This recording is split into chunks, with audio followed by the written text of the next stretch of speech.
हमारी संस्कृति, हमारे संस्कार सदा रहें हमारे साथ। सब्सक्राइब करें तिलक। आपने गोंद कतीरा का नाम ज़रूर सुना होगा। ये गर्मियों में शरीर में शीतलता लाने के लिए बहुत प्रचलित है और इसको तरह तरह के शरबत के साथ उपयोग में भी लाया जाता है। ये गोंद कतीरा क्या है और कैसे सही तरीके से उपयोग में इसे लाना है, इसी विषय में आज हम जानेंगे।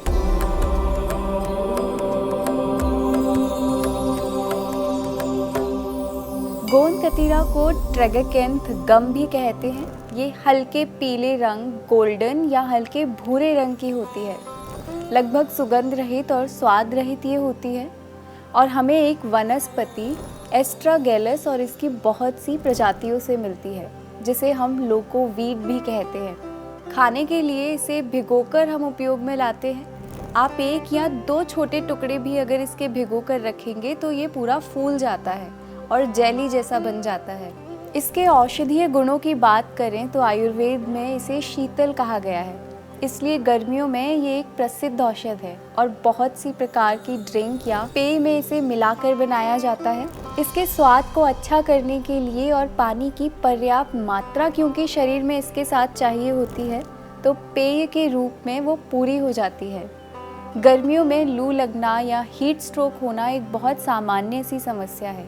गोंद कतीरा का प्रयोग इसे रोकता है, प्रिवेंट करता है। ये उन लोगों के लिए बहुत ही फायदेमंद है जिन्हें तेज़ धूप में आने जाने का काम ज़्यादा रहता है, या जो पित्त प्रकृति के लोग हैं, या जिन्हें गर्मी बहुत अधिक रहती है और शरीर में उष्णता बनी रहती है। गर्मी के कारण जिन्हें फुंसियाँ हो जाती हैं या रैशेस त्वचा पर हो जाते हैं, उनके लिए भी ये फ़ायदेमंद है। ये पिच्छिल होता है। पिच्छिल का मतलब है चिकना और चिपकने का गुण इसमें है। ये दाह शामक भी है, यानी हाथ पैरों में जलन अगर है या शरीर में कहीं भी जलन है, मूत्र मार्ग में जलन को भी ये कम करता है। इसे रक्त स्तंभक भी कहा गया है, मतलब अत्यधिक रक्तस्राव को ये रोकता है। तो गर्मियों में जिन्हें बार बार नाक से खून आता है या जिन महिलाओं में पीरियड्स के समय रक्तस्राव बहुत अधिक होता है, पाइल्स में रक्तस्राव होता है, तो इसका प्रयोग करना इनके लिए फ़ायदेमंद है। गोंद कतीरा मृदुसारक भी होता है, यानी कब्ज़ दूर करने के लिए इसका उपयोग कर सकते हैं।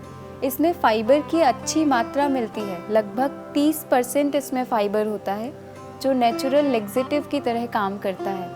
इसे प्रयोग करने के लिए बहुत कम मात्रा में, यानी लगभग 1 से 2 छोटा चम्मच केवल इसे रात में भिगोकर रखना है।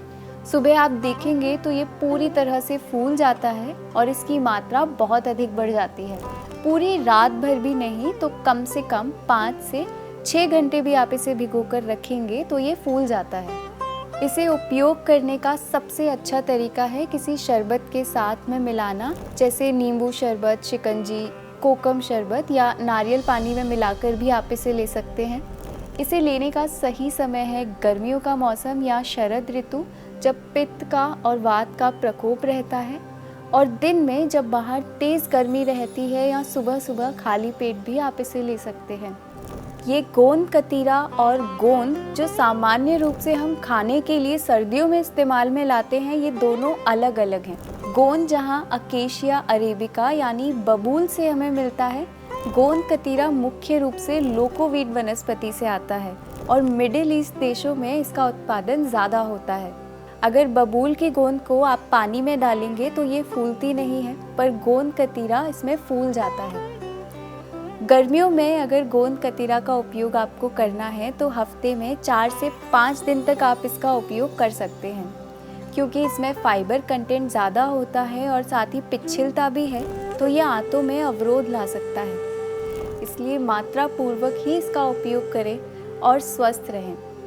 गोंद कतीरा से संबंधित ये जानकारी अपने मित्रों और परिवारजनों के साथ भी साझा करें। स्वस्थ रहें, प्रसन्न रहें। आत्मा और परमात्मा के मिलन की इस सात्विक जीवन यात्रा में हमारे साथ बने रहिए। मैं और मेरा सात्विक जीवन का परिवार फिर से योग और स्वास्थ्य से जुड़ी कुछ नई जानकारियों के साथ आपसे जल्द ही मिलेंगे। तब तक के लिए हमारे इस वीडियो को लाइक और शेयर करें और हमारे इस चैनल को सब्सक्राइब करें।